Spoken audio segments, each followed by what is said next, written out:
Hello there. So, I was talking with my daughter the other day, and we were having a good old teenager and mum talk around the different ways that teenagers interact with their parents and the different roles that parents have, and some of her friends, the roles that they have work and some of them don't. And we were just having this great conversation.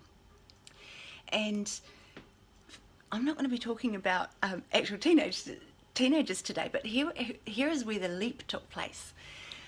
So we were having this conversation, and all of a sudden I realised the distinctiveness of many things that came together for me in that moment. And I'm going to come up with an apple as a example.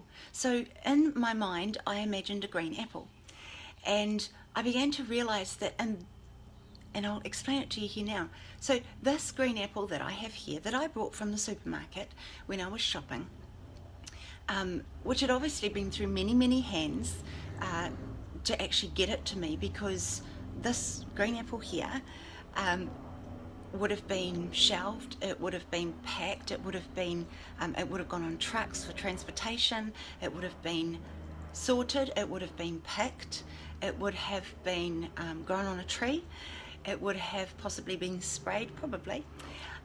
It would have grown in an orchard, most likely, because I got it from a supermarket, and would have originally gone on a tree that at some point couldn't grow apples because it was a seedling, and previous to that it was a seed, and previous to that it was in some form an apple. And so many of you know that my lovely bird Pengu has flown off, and I don't know where she is. So I've been aware and watching the changing shape and form of things. Now let's talk about this apple again, because that was its whakapapa, if we're going to talk from the te reo or Māori perspective. That was its heritage. That's how it came to be in my hand, this particular green apple. But it has so much potential. I could cut it up and add it with a whole lot of other apples and make apple strudel. I could cut it up and put it into a pot and boil it down, and as it's boiling down it will be changing form from this particular green apple right now that it is right here, and it would change form into some sort of apple sauce that I could put on our pork. I'm sure you guys can think of some other things. Apple tart, apple muffin. Now, it's interesting because right now it's just a green apple in my hand with all this potential of what it could be.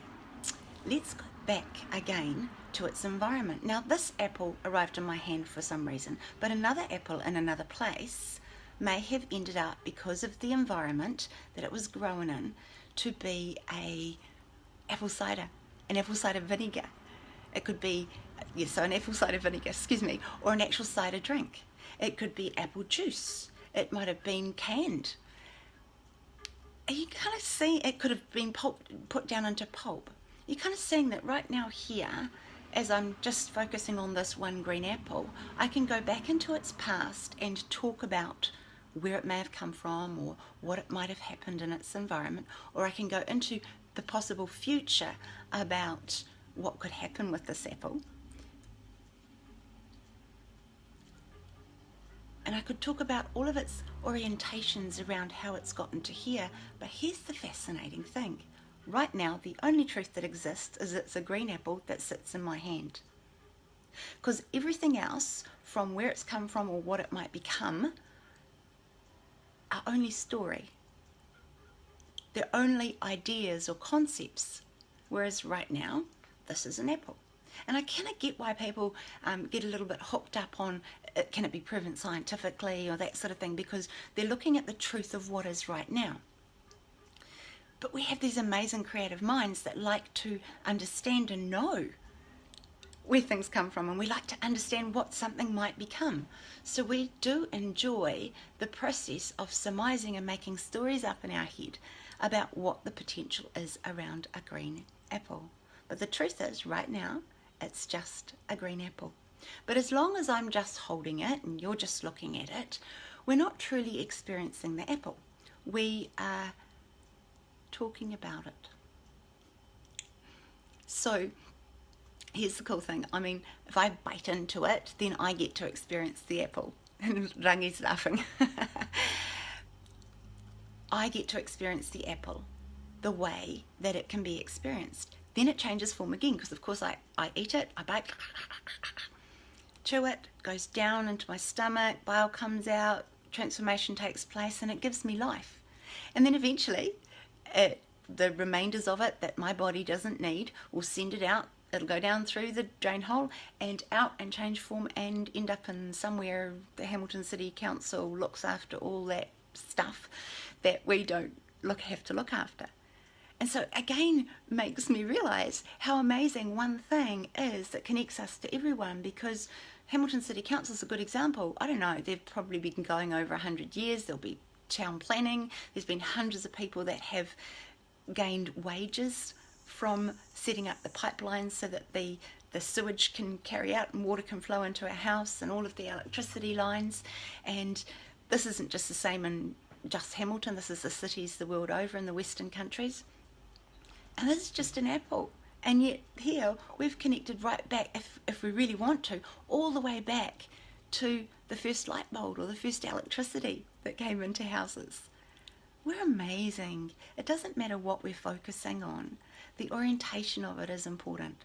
But the truth of what you have in any one moment, whatever's showing up in life, whether it's the best thing that ever happened, or whether it's the worst experience that you could have even imagined, it is one moment in life. Now, it's the only moment that exists right then in our current awareness. Just like this is an apple that exists in my hand. And I'm going to eat this, right? I'm going to actually eat this, and then it'll change form and it has no longer be something physical we can talk about. I just find this fascinating, this whole topic, that one apple in my now reality, and because you're here too, having joined me in your reality, indicates that we've got your real true now is only what is present within your space. Everything else is a story.